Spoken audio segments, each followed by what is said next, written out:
Developed ಆಗುವಂತೆ develop ಆಗಿದ್ದಾವೆ ಅಂತ ನಾವು ನೋಡ್ತಕ್ಕಂಥದ್ದನ್ನು ನಾವು ನೋಡಿದಾಗ ಎಲ್ಲರೂ ಕೂಡ ದೇಶಕ್ಕೋಸ್ಕರ ಸಮಾಜಕ್ಕೋಸ್ಕರ ದುಡಿತಾರೆ. ದೇಶಕ್ಕೋಸ್ಕರ ಸಮಾಜಕ್ಕೋಸ್ಕರ ಕಳಕಳಿ ಇದೆ ಪ್ರತಿಯೊಬ್ಬರ ಹತ್ರದಲ್ಲೂ ಕೂಡ. ನಾವು ಹಾಗಿಲ್ಲ. ಈ ದೇಶದಲ್ಲಿ 50% ಯೂತ್ ಪವರ್ ವೇಸ್ಟ್ ಆಗ್ತಕ್ಕಂಥದ್ದನ್ನು ನಾವು ನೋಡಿದ್ದೇವೆ.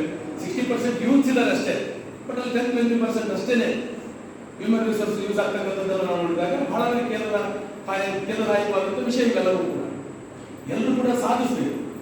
ಇವತ್ತು ವಿಶ್ವಸಂಸ್ಥೆ ಹೇಳ್ತಕ್ಕಂಥದ್ದನ್ನು ನಾವು ಇಲ್ಲಿ ಮಾಡ್ತಿದ್ದೀವಿ ಅಂತಲ್ಲ, ಅಥವಾ ಸರ್ಕಾರ ಹೇಳ್ತಕ್ಕಂಥದ್ದನ್ನು ಇಲ್ಲಿ ಮಾಡ್ತಿದ್ದೀವಿ ಅಂತಲ್ಲ, ಎಲ್ಲರೂ ಕೂಡ ತಮ್ಮದೇ ಆದಂಥ ಒಂದು ಅಳಿಲು ಸೇವೆಯನ್ನು ರಾಷ್ಟ್ರಕ್ಕೆ ಕೊಟ್ಟರೆ, ಜಗತ್ತಿಗೆ ಕೊಟ್ಟರೆ ಅದು ಜಾಗತಿಕ ಮಾನವರಾಗಿ ನಾವೆಲ್ಲರೂ ಕೂಡ ರೂಪುಗೊಳ್ಳಲಿಕ್ಕೆ ಸಾಧ್ಯ ಆಗುತ್ತೆ. ಇವತ್ತು ಜಗತ್ತಲ್ಲಿ ಎಂತೆಂಥ ತತ್ವಜ್ಞಾನಿಗಳು ಆಗೋಗಿದ್ದಾರೆ, ಎಂತೆಂಥ ತಪಸ್ಸುಗಳು ಆಗೋಗಿದ್ದಾರೆ, ಎಂತೆಂಥ ಚಿಂತಕರು ಹೋರಾಟಗಾರನ ಇತಿಹಾಸ ನಾವು ಓದಿಲ್ಲ. ಇತಿಹಾಸ ಮರೆತವರು ಇತಿಹಾಸ ಸೃಷ್ಟಿಸಲಾರ ಅಂತಕ್ಕಂಥ ಮಾತಿದೆ. ಬಾಬಾ ಸಾಹೇಬ್ ಅಂಬೇಡ್ಕರ್ ಸೇಸ್ ಹಿಸ್ಟ್ರಿಯನ್ನು ನಾವು ಯಾರು ಬರಿತೇವೋ ಅವ್ರು ಯಾರು ಸೃಷ್ಟಿಸಲಿಕ್ಕೆ ಸಾಧ್ಯ. ಹಾಗಾಗಿ ಪ್ರತಿಯೊಬ್ಬರೂ ಕೂಡ ಹಿಂದಿನ ಇತಿಹಾಸವನ್ನು ನಾವು ಅಧ್ಯಯನ ಮಾಡಿ ಜಗತ್ತಿನಲ್ಲಿ ಭಾರತಕ್ಕೆ ಅದರದೇ ಆದಂಥ ಗೌರವ ಇದೆ.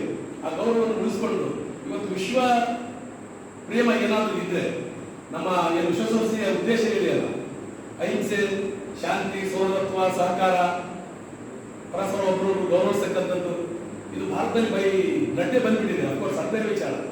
ಆದ್ರೂ ಕೂಡ ಇವತ್ತಿನ ಯುವಕರು ಸರಿದಾರಿಯಲ್ಲಿ ಸಾಗಬೇಕು ಅನ್ನೋ ನಿಟ್ಟಿನಲ್ಲಿ ಇಂಥ ಒಂದು ಮಂಥನ ಕಾರ್ಯಕ್ರಮಗಳು, ಯುವ ಸಂವಾದ ಕಾರ್ಯಕ್ರಮಗಳು ಬಹಳ ಅರ್ಥಗರ್ಭಿತವಾಗಿರ್ತವೆ ಅನ್ನೋ ನಿಟ್ಟಿನಲ್ಲಿ ಇಂಥ ಕಾರ್ಯಕ್ರಮಗಳನ್ನು ಇವತ್ತು UCC-ನಿಂದ ಮತ್ತು ನಮ್ಮ ಗೌರ್ಮೆಂಟ್ ಆಫ್ ಇಂಡಿಯಾದಿಂದ ರೆಕಮೆಂಡೇಶನ್ ಮಾಡಿ ಇಂಥ ಕಾಲೇಜುಗಳಿಗೆ ಕಾರ್ಯಕ್ರಮಗಳನ್ನು ನಡೆಸಲಿಕ್ಕೆ ಆಯೋಜನೆ ಮಾಡಲಿಕ್ಕೆ ನಾನು NSS ಅಂಡರಲ್ಲಿ ಮಾಡಲಿಕ್ಕೆ ನನಗೆ ಸೂಚಿಸತಕ್ಕಂಥದ್ದನ್ನು ನಾನು ಈ ಸಂದರ್ಭದಲ್ಲಿ ಹೇಳಲೇಬೇಕಾಗುತ್ತೆ.